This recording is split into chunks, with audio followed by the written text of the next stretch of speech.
Queridos irmãos, irmãs, muitíssimo bom dia a todos nesse domingo. Quero agradecer a música belíssima e a serena dos nossos corações, agradecer o convite da Cineia, dos irmãos aqui do Meimei. Essa casa tem muito carinho, foi meio em cima da hora, né, Cineia? Infelizmente eu estava por aqui, uma pena não poder mostrar as imagens. Eu escolhi um tema para falar que dificilmente vocês vão ouvir algum orador falar, que é sobre o batismo. O Espírita não fala sobre o batismo. Mas eu, como eu sou teimoso, corajoso, não sei qual que é a definição, eu fiz um estudo sobre o batismo, e ele tem uma simbologia muito bonita, né? Nós vamos entender qual que é a origem do batismo, a possível origem do batismo, segundo o Sr. Caibar Schutel, que ele tem um livro chamado O Batismo, difícil de achar, pequenininho, muito interessante, e também vamos falar um pouquinho do processo evolutivo do Espírito, para que a gente possa entender essa simbologia que é esse batismo. Por que o Espírita não batiza? Né? Não tem nenhum ritual exterior, nenhum sacramento que a gente está acostumado, veio daqueles que vieram da Igreja Católica. No Espírito nós não temos. Nós temos a prece inicial, o passe, mas por uma questão de organização, né? Mas, na verdade, não existe nenhum rito que obrigue-nos a fazer uma determinada sequência. Mas vamos lá. Então, para a gente entender o batismo, a gente precisa entender o processo evolutivo do Espírito. Eu quero que vocês imaginem agora, já que eu não tenho imagem para mostrar, vocês vão ter que imaginar a nossa galáxia, a Via Láctea. A Via Láctea ela parece uma espiral assim. Quem já viu isso na internet? E lá dentro da galáxia está o nosso planeta Terra. Vocês sabem quantas estrelas existem, planetas igual ao nosso? Igual ao nosso não, mas estrelas como a nossa, na Via Láctea? Mais de 200 bilhões, só na Via Láctea. Sabe quantas galáxias existem no universo observável? Até agora, mais de 1 trilhão. Imagine que grande parte da humanidade ainda acha que só tem vida no planeta Terra. Então nós somos de uma ignorância ainda tão grande, né? Imaginar que só esse pontinho dentro da Via Láctea, que é um pontinho dentro do universo observável, achar que só tem vida aqui. Então já começa por aí a nossa percepção de Deus, que é o grande criador disso tudo, né? Deus é tão grande. Quanto mais a ciência vai estudando, vai nos mostrando, quanto mais nós aprendemos da doutrina espírita, mais a gente vai vendo a grandeza dessa entidade, desse ser, né, que criou tudo, né, e aos poucos. Mas a gente, para compreender o batismo, que a pouco mais à frente eu vou falar da sua origem, nós vamos primeiro entender como é que ocorre o processo evolutivo do espírito, né? Então, ele inicia a sua reencarnação lá nos mundos primitivos. Tanto que no Evangelho, está lá nos primeiros capítulos do Evangelho, ele vai falar dos mundos primitivos. Como é que eram os mundos primitivos? A Terra lá atrás, milhares de anos atrás, foi um mundo primitivo. Existem diversos mundos primitivos espalhados no universo. É o homem do tempo das cavernas, para a gente ficar um pouquinho mais conectar com a imagem, né? Como é que era o homem no tempo das cavernas? Né? Nós já tivemos alguns desenhozinhos animados, né? O próprio Flintstone, né? E outros, né? A própria ciência, né? Consegue relatar aí pelas ferramentas, pelas coisas que eram utilizadas. Então, lá naquela época, o homem no mundo primitivo, ele só se preocupava com aspectos fisiológicos, né? Alimentação, procriação, mais avançado um pouquinho, porque o espírito vai avançando mesmo nesses mundos primitivos, para a segurança do grupo familiar. Então ele se juntou em pequenos grupos, né, mais voltados para a caverna, voltados para a alimentação, procriação e depois segurança. Esse é o homem no mundo primitivo. Essa era, o Divaldo conta, através da sua literatura, que é conhecida como Era do Instinto. Basicamente, o instinto prevalecia, embora ele já tivesse a condição intelectual de ir evoluindo. Então eles se agrupavam em pequenas tribos, e na medida que eles foram evoluindo, que nós fomos evoluindo nesses mundos primitivos, as tribos foram ficando maiores, cada vez maiores, até o ponto de, lá mais recente, né, cercarem essas tribos com muros de pedra, né? Até hoje nós temos as cidades no mundo, né? Quem teve a oportunidade de viajar, quem for a Toledo, quem for a Ávila na Espanha, tem a Évora, em Portugal, existem cidades todas fechadas em muros, mas isso aí já é um mundo mais avançado. Então, o primeiro mundo primitivo é o ciclo das sensações. O homem, o espírito, nessa fase, ele está muito preso às sensações dos 5 sentidos. Aquilo que toca, o olhar, o tato, o cheiro, as coisas que ele consegue palpar. Então, o primeiro mundo, né, que o espírito estagia aqui, mundo primitivo. Vamos seguir. Depois de inúmeras e inúmeras encarnações, várias e várias, quantas encarnações? Milhares de encarnações. Depende muito do espírito também. O livre-arbítrio, né, que é o poder de nós escolhermos o que fazer, está presente em todas elas. Então, um espírito que escolhe o caminho do bem tende a evoluir um pouquinho mais rápido e se libertar desses ciclos mais primitivos. Então, depois que ele passa desse ciclo de mundos primitivos, ele vai para o mundo de expiação e de provas, que é o nosso atual mundo, né? O planeta Terra ele está no final desse ciclo de mundo de expiação e provas. Para aqueles que estão há mais tempo da doutrina espírita, talvez isso possa até ser, mas de novo vai falar uma coisa tão básica, mas é importante a gente entender de novo isso, até para poder entender o batismo. Senão o batismo na sua simbologia vai ficar sem sentido. Então, o nosso mundo atual, onde o espírito aprende novos comportamentos através daquilo que a gente chama, Joana chama de personagens. O senhor Carlos Torres Pastorino chama de personagens também.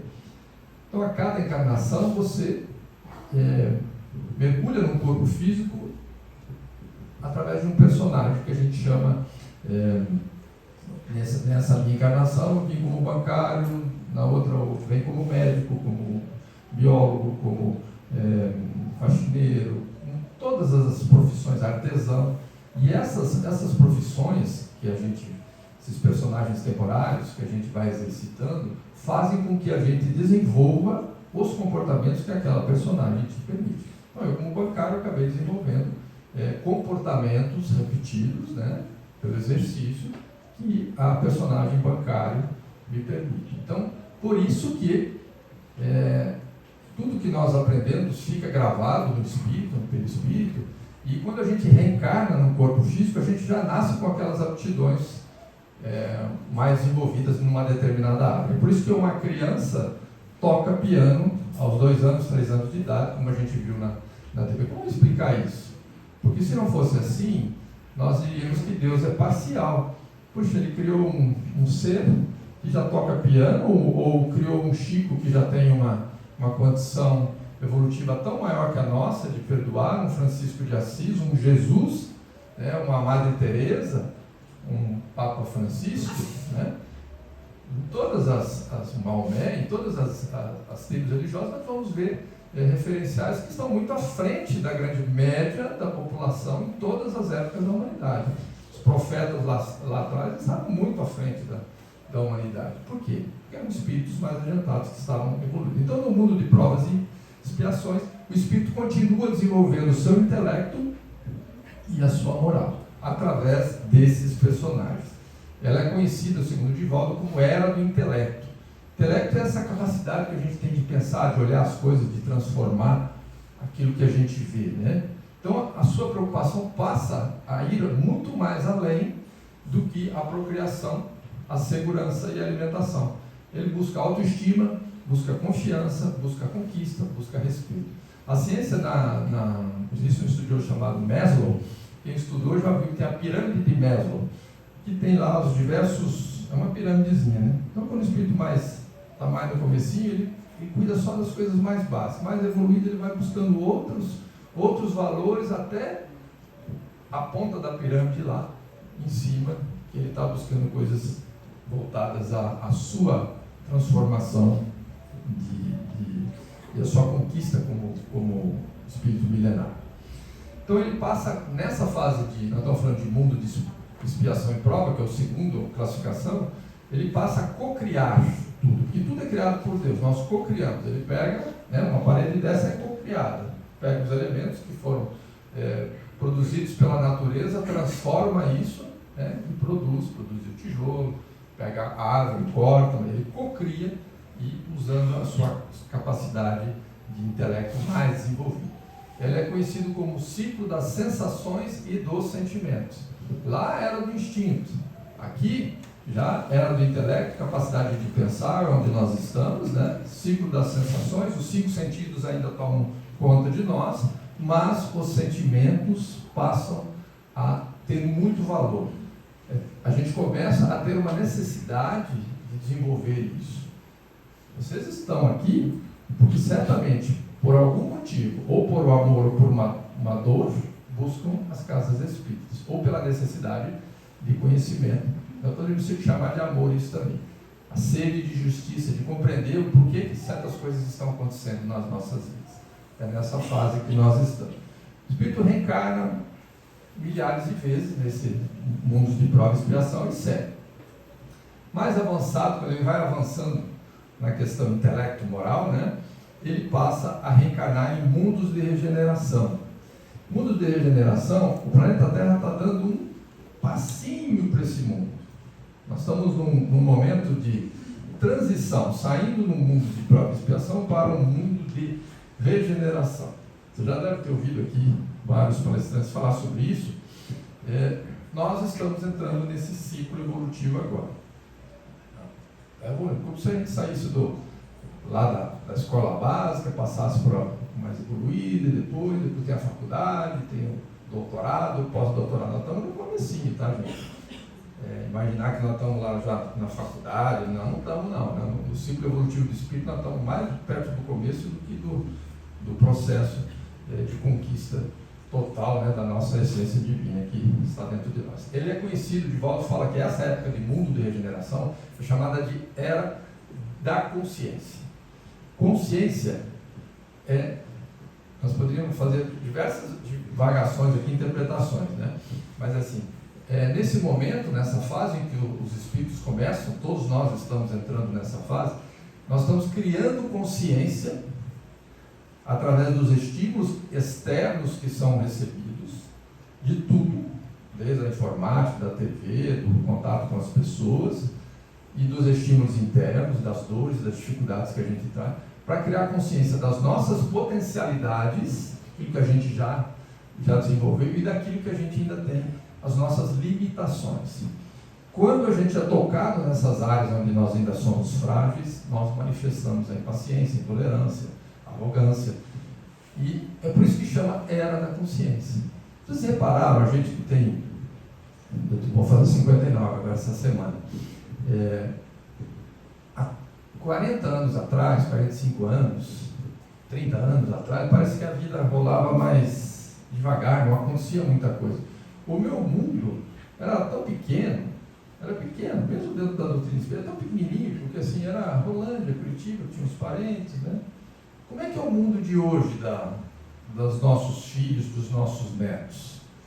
Ele é globalizado, porque a informação está no celular de tal forma que ele enxerga o mundo não desse tamanhozinho, ele enxerga o mundo muito maior. E a quantidade de estímulos que nós recebemos hoje é infinitamente superior ao que nós recebíamos há 10, 20, 30, em especial antes, pré-revolução da informática, da informação. Então, até minha cunhadinha, que é especial, hoje ela estava tomando, fiz o café dela, ela estava tomando café, ela olhou para mim, ela falou, hoje é sábado, ela tem dificuldade assim, mas ela sabe, dia de semana e tal. Eu falei, não, hoje é domingo, maluco. Não, você está passando rápido, está passando muito rápido. Ela percebe que as coisas estão, a semana passa muito mais rápido, o dia passa muito mais rápido, porque a quantidade de estímulos nessa época de mundos de regeneração é maior. Para quê? Para que para que nós, espíritos, tomemos consciência daquilo que a gente é bom, que pode ser fortalecido, daquilo que precisa ser trabalhado. Então, fiquem atentos. Desarmonizou, está irritado, ficou coisa, tenta identificar qual é a origem daquilo. Por que eu desarmonizei? Por que aquilo me irrita? Porque ninguém nos irrita, ninguém nos desequilibra. Somos nós que permitimos que o outro nos desequilibre. Gente, isso é tão legal, é tão bom saber disso, porque tem até uma reflexão sobre isso, sobre o processo de autocontrole, eu posso trazer um dia para vocês. Porque se o segredo da nossa harmonia estiver na mão do outro, a chave da nossa harmonia, do nosso equilíbrio, do nosso bem-estar estiver na mão do outro, nós estamos lascados. Porque imagina que nós estamos aqui umas 50, 70, 80 pessoas. Eu querer que cada um de vocês se adapte à forma que eu gostaria que eu recebesse as suas reações, seria uma loucura. Como é que isso ia acontecer? É impossível. Imagine saindo do portão para fora. Agora, ao passo que, no momento em que nós reconhecemos as nossas limitações, eu tenho dificuldade no campo da paciência, e eu começo a desenvolver comportamentos novos, após criar consciência disso, de tolerância, repetindo uma vez, 2 vezes, 70 vezes 7, aquilo se transforma num hábito, num comportamento, numa virtude que vai se manifestar naturalmente quando eu receber um estímulo lá na frente. Então a gente está muito no olho por olho, dente por dente, porque a gente vem milenarmente, desde os mundos primitivos, no mundo de prova e expiação, reagindo olho por olho, dente por dente. Né? Você recebe um cutucão, você devolve. Hoje a gente não mata, mas a gente, em pensamento, a gente fala um palavrão, joga uns dardinhos, né, de pensamentos negativos. Sigamos. Então ele recebe estímulos externos para criar consciência de suas limitações e potencializar. Além do intelecto, ele começa a buscar a moralidade. Para mim, moralidade é usar o conhecimento em sintonia com as leis divinas. Quando eu conheço, compreendo as leis divinas, e eu começo a exercitar esse conhecimento, essa compreensão das leis divinas, nos meus atos eu estou desenvolvendo a minha moral. Porque, seja a moral, ela tem que ser verbo, assim como a caridade tem que ser verbo. Ela não pode ser algo estático, algo que está dentro da gente, como a luz, né, como o conhecimento. Se ele não é expandido de alguma forma através das nossas atitudes, das nossas ações, do nosso pensamento, para que serve? Né? É a luz que ficou debaixo do alqueire. Mas sigamos. Então, os sentimentos nessa fase de mundo de regeneração saíram de mundo primitivo, vão para o mundo de expiação, que é o nosso. Então, estamos botando um pezinho em mundo de regeneração. Os sentimentos começam aos poucos, na medida que o espírito vai fazendo as suas escolhas pelo livre-arbítrio, sobrepor os instintos. Está lá no Evangelho, no princípio o homem só tem instintos, mais avançado ele tem sentimentos, mais avançado, a parte mais nobre do sentimento chama-se amor. Então a gente vai exercitando. A estrutura aí família, ela é justamente por isso, para que você exercite esse contato com as pessoas, para que possa desenvolver o sentimento. Porque senão, a gente tem 200 bilhões de estrelas, de 200 a 400 bilhões só na nossa Via Láctea. Dava para pegar cada um de nós e botar em cada estrela e ainda sobrava. Por que Deus colocou junto? Eu sei que tem gente que tem dificuldade de viver com outras pessoas, porque é difícil. Mas enquanto a gente se isolar, a gente vai continuar com essa dificuldade. Teve uma época na humanidade, no primeiro milênio, no segundo milênio, em que, desde o tempo de Jesus, existiam lá os eremitas, que eles se isolavam, né? Os ascetas, e também se isolavam, né? Tudo fora da matéria, não queriam nada material, buscando esse processo espiritual. Ou isolavam-nos em mosteiros, sem contato com o mundo, tanto o homem quanto a mulher, achando que isso nos levaria ao processo evolutivo. Mas não, o processo evolutivo se dá através do contato com as pessoas, do contato com as suas limitações, com as suas potencialidades, na medida em que você vai desenvolvendo novos comportamentos. E aí a gente já passou, o espírito chega num ponto que, de tanto reencarnar em mundos de regeneração, ele vai para uma outra categoria de mundos, né? Onde ele consolida a compreensão das leis divinas e passa a exercitar de forma mais natural. Ele vai para um mundo chamado mundos felizes, né? Eu trouxe aqui a foto aqui pena que não deu problema, de Júpiter. Júpiter é um dos mundos em que, na nossa galáxia, né? Nosso sistema solar, que é conhecido como um mundo feliz. Ah, mas não vimos nenhum corpinho lá. Quanto mais evoluído, menos físico passa a ser o corpo físico e também o perispírito, que é o que envolve, o que dá a visibilidade à chama que é o espírito. Se a gente pensar, vamos voltar 2000 anos atrás, no tempo de Jesus, como é que era o corpo do homem, o corpo físico do homem? Vocês já foram nesses museus? Vocês já viram aquelas armações, as espadas? A gente não aguenta nem... A gente tem tendinite hoje, eu tenho tendinite de usar mouse, que não tem peso nenhum, que é só de clicar. Bursite, tendinite, dor nas costas, Imagine aquelas espadas do tempo lá de trás. O corpo físico, ele era muito mais muscular e a cabeça muito mais instintiva. Hoje, o que está acontecendo? O corpo, por mais que a gente possa até ir numa academia e ficar fortinho, mas é cada vez mais intelecto, né? E menos força física, porque o homem passou a usar melhor. Ele não precisa mais obter da força o seu alimento. Ele consegue usar o seu intelecto para se produzir. Até 100, 200 anos atrás, a agricultura, a lavoura, tinha um processo muito arcaico. Vai nem isso, né? Da era do trator para trás, como é que ia acontecer?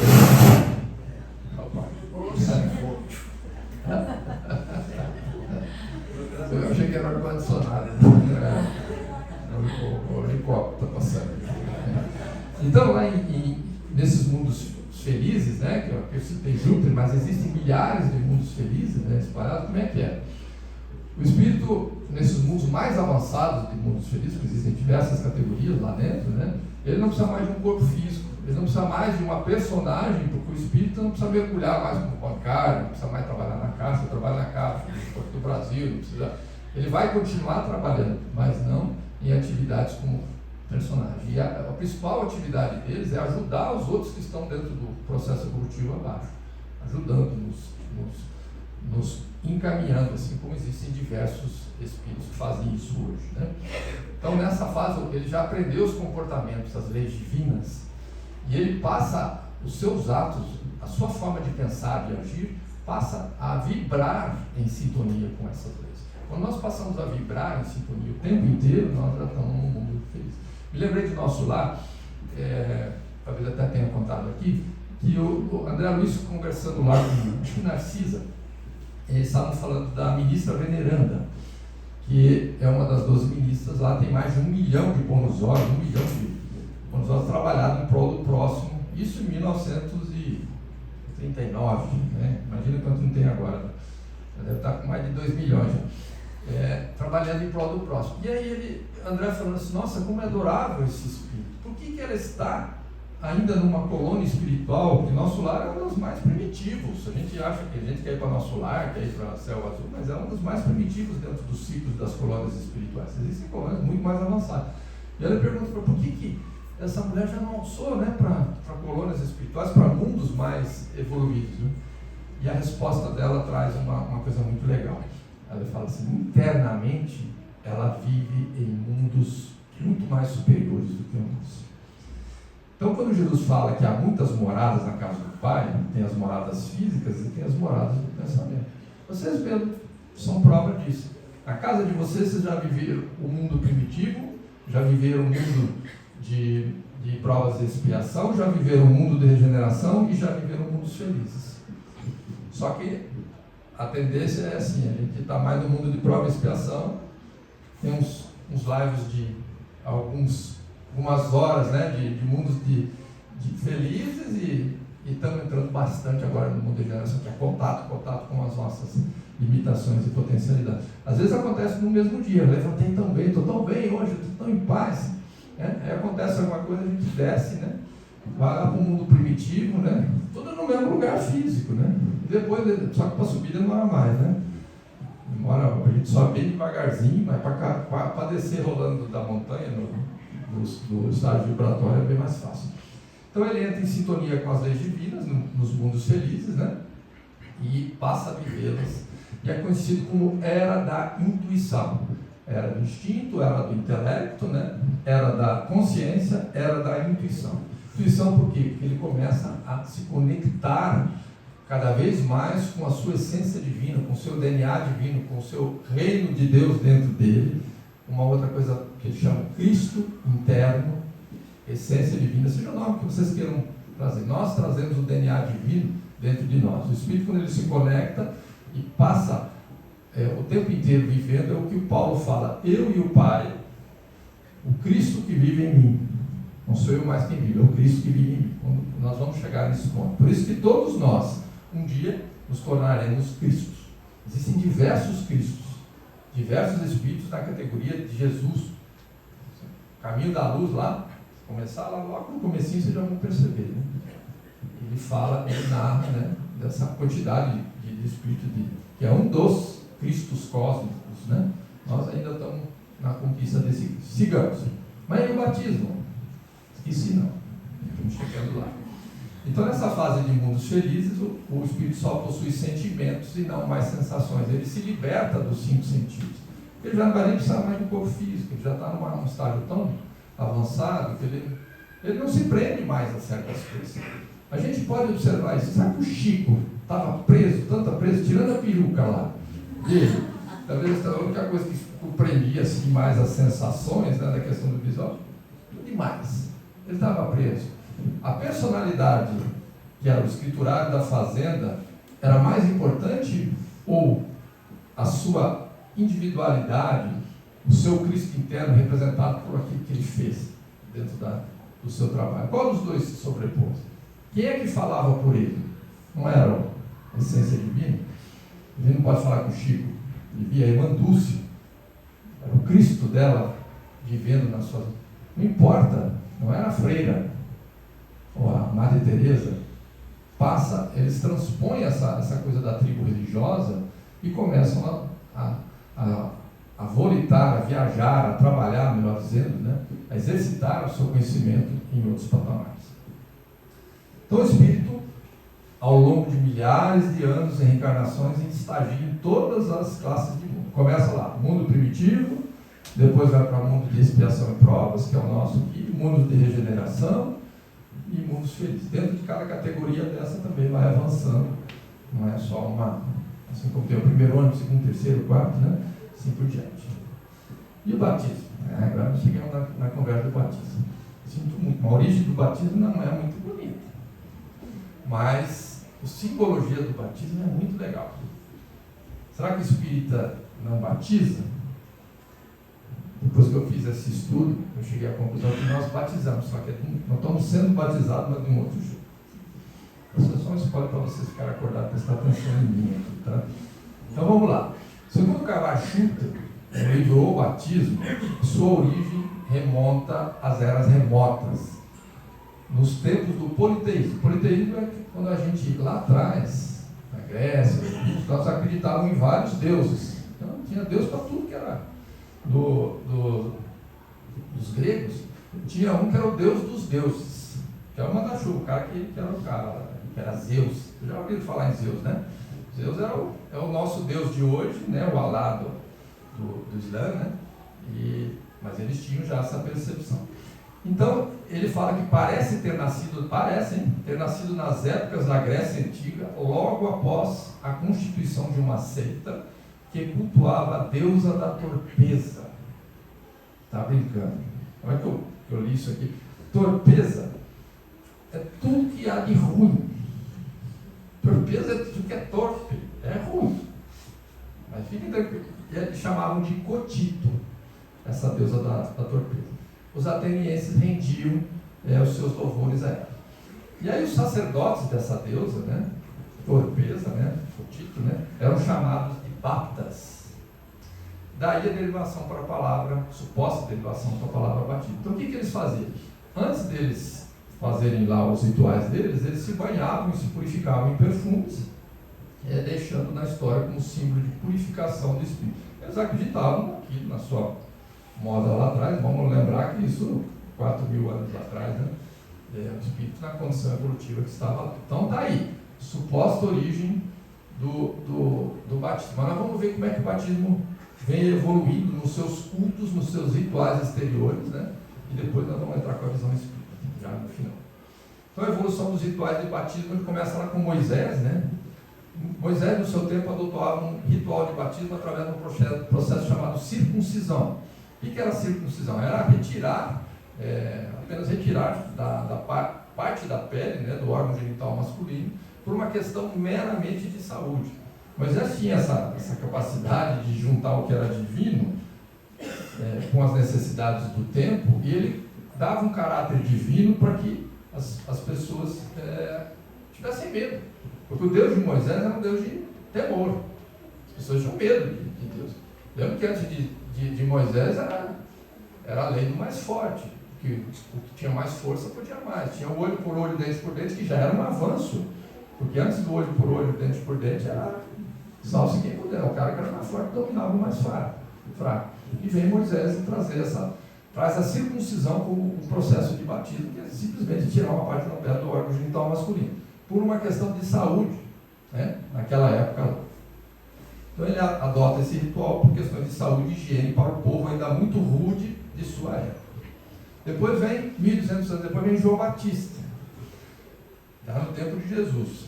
Lembra que Jesus foi batizado por João, não foi? Estava até nas profecias, já era necessário. Fiquei pensando, por que Jesus se batizou no Espírito Santo, né? E por que estava nas profecias? Porque tem um simbolismo. Estava caminhando ontem pensando sobre o batismo, depois que eu aceitei. A gente fica pensando sobre o tema, né? O que eu posso avançar mais na minha compreensão, né? Certamente o batismo tem uma simbologia muito legal. Só que normalmente a gente vai para o culto exterior, para os rituais exteriores, e depois mais avançado, a gente vai para os rituais, para os cultos interiores, na medida que a gente evolui. Então, João Batista, ele aboliu o ritual da circuncisão e ele adotava somente o mergulho do corpo nas águas do Rio Jordão, porque não precisava mais, o povo já tinha aprendido, já estava numa condição de saúde e de higiene muito melhor. Para aqueles que se tornavam arrependidos, convertidos, simbolizando início de um novo ciclo. Para Moisés também, início de um novo ciclo, a partir da circuncisão. João Batista, início de um novo ciclo. Esse ritual, né, de mergulho, né, no rio, até hoje algumas religiões ainda, vou chamar tribos religiosas, adotam esse ritual. É o simbolismo do antes e do depois, né? Alguns usam até a unção de óleo, né, na cabeça do batizado, na igreja católica. Assim. Então foram adaptando esse ritual até os dias de hoje, né? Bom, independente do ritual que é feito, se circuncisão, se mergulho, se óleo, né? Uma coisa fica muito clara em todas as fases que houveram essas transformações do batismo. Ele significa um novo ciclo para aquele homem que foi batizado. Normalmente pós um arrependimento, após a promessa, né, de uma conduta diferente daí para frente. O Espiritismo não adota nenhum ritual de culto exterior. Por isso não batiza como as diversas religiões o fazem. Também não vamos fazer um casamento, não tem ritual de casamento. Embora eu já fui falar em 2 casamentos espíritas, mas mais por uma questão de minha mãe, teve oportunidade, meu casamento, ela falou, mais por uma questão de formalidade ali, falar, né, de alguma coisa, da importância do amor e tal. Mas nós não temos cultos exteriores, né? O próprio passe é lá dentro da sala, porque fica mais fácil da gente se concentrar e você não se desconcentrar.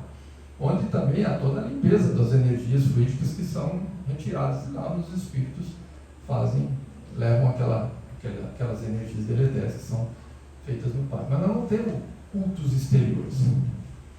Nosso batismo se dá através do processo evolutivo do espírito, através dos diversos mundos e ao longo de muitas encarnações. Então nós estamos sendo batizados desde os mundos primitivos.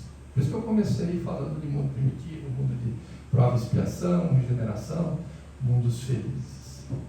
João Batista, quando ele batizava, ele falava assim: eu, na verdade, vos batizo com água para o arrependimento, mas aquele que há de vir depois de mim é mais poderoso do que eu e não sou digno de levar-lhe as sandálias. Ele vos batizará com fogo e Espírito Santo. Então tem batismo também aos níveis aí, ó. Foi buscar isso aí, ó. Batismo de água, fogo e Espírito Santo. Fui buscar para entender qual é a diferença disso tudo, né? batismo de água. João Batista batizava com água. Jesus batizava com fogo e com o Espírito Santo, aquele que virá após mim, né? Que é o próprio Cristo. Tanto que ele nem queria batizar. Jesus falou que era importante que ele cumprisse as profecias. Primeiro simbolismo do batismo com a água. Nós entendemos que o batismo com a água é o mergulho no corpo físico através das reencarnações. O nosso corpo físico tem mais de 70% composto de água, né? Mesmo nos mundos primitivos, quando ele mergulha nos mundos primitivos, ele está mergulhando lá no batismo com água. Ele já está entrando no corpo físico, exercitando o seu instinto, o seu intelecto lá desde os primeiros momentos, né? É a era do instinto. Batismo de fogo. O que é o raio do batismo de fogo? O Espírito ainda está no mergulho ainda no corpo físico, mas agora já em mundos de expiação e de regeneração. O intelecto e a moral estão mais avançados e ele começa a receber os estímulos que eu falei para vocês. É o batismo de fogo. O que é fogo? Qual o papel do fogo? Não é purificar, não é transformar, não é moldar, fazer com que saia algo novo dali? Justamente isso. Por isso o simbolismo do batismo de fogo. A gente está recebendo agora esse monte de estímulos no batismo de fogo. Nós estamos em pleno batismo de fogo, onde cada um de nós recebendo esses estímulos externos está se transformando. Ou vocês podem dizer para vocês mesmos que vocês são as mesmas pessoas de antes da pandemia? São as mesmas pessoas de 10 anos atrás, 20 anos atrás, 30 anos atrás, 50, 60 anos atrás? Nós não somos nem a mesma pessoa que éramos ontem, o mesmo Espírito. Porque hoje, a versão que está hoje aqui, nos ouvindo, que está aqui falando para você, é a versão mais moderna do Espírito milenar. Sabe aquela coisa do software do celular, que atualiza de tempos em tempos? O nosso Espírito, ele se atualiza segundo a segundo. Cada experiência vivida, amorosa ou dolorosa, mesmo que você só esteja observando, está atualizando o seu Espírito. Se a gente fosse comparar um software de telefone, onde é a versão melhor que existe de todos os seus processos evolutivos, de todas as suas reencarnações, é que está agora. É a que está mais pronta, que tem mais experiência, que tem mais conhecimento, que tem mais autoconhecimento das suas limitações. Então, nessa fase do batismo de fogo, o Espírito recebe estímulos para evoluir e depurar-se. Fogo simboliza a transformação através das provas e expiações. Era do intelecto e era de consciência. E o batismo com o Espírito Santo? É o Espírito já regenerado. O Espírito passa a viver em mundos felizes, né? Não tem mais sensações, só tem sentimentos. Vive em sintonia com as leis divinas. Paulo de Tarso fala, eu e o Pai somos um. É a fase em que o Espírito se conecta definitivamente com a sua essência divina. O reino divino dentro dele, o Cristo interno. Então a gente pode chamar isso de era de intuição, né? Traduzindo, né, podemos dizer que nesse batismo o Espírito já depurado e avançado intelectualmente e moralmente vive em conexão permanente com o seu Espírito Santo interno. Para mim, o Espírito Santo da Igreja Católica é o Cristo interno que está dentro de nós. É a essência divina que está dentro de nós, é o reino dos céus. Porque o reino dos céus, embora ela esteja em todo lugar, ele está dentro. Quando a gente lê Boa Nova, tem uma passagem lá que quando eu li, eu falei, olha aqui, Jesus falando, onde está localizado? Ele localiza o reino dos céus num lugar. Até há 45 anos atrás, quando eu era católico, a imagem que eu tinha de Deus e do reino dos céus era a imagem que tinha lá na Igreja Católica de Rolândia, que era um Deus sentado no planeta. Não sei se vocês já viram essa imagem assim. Deus sentado no planeta. Veja o tamanho do meu Deus, né? Pequenininho, né? Só cuidava do planeta Terra ali, o reino do céu era um espaço, né? Em algum lugar que eu não sabia bem definir o que era, né? Depois fiquei pensando no reino dos céus como uma colônia espiritual mais avançada, né? Aí vem Jesus em Boa Nova, ele sai do deserto da Judéia, passa no oásis de Jericó, vai a Jerusalém e senta às portas do templo de Jerusalém. E aí vem um grupo de sacerdotes, um deles Anaã, que é um daqueles que votou lá pela crucificação de condenação de Jesus, pergunta, que fazes aí, Galileu? Belíssima passagem lá. E ele falou, eu vim implantar o reino de Deus na terra. E E o sacerdote de novo pergunta: e pensa ser isso um tom irônico? E ele fala: eu vim implantar o reino de Deus no coração dos homens. Então, quando ele fala, eu vim implantar o reino de Deus no coração dos homens, ele tira do espaço e coloca dentro de cada um de nós. Isso é muito legal, porque todos nós, mesmo que a gente estiver isolado lá na Amazônia, nós podemos implantar o reino de Deus, porque está em nós, não é algo que é externo. E o próprio Carvalho Schutter fala na sequência, né?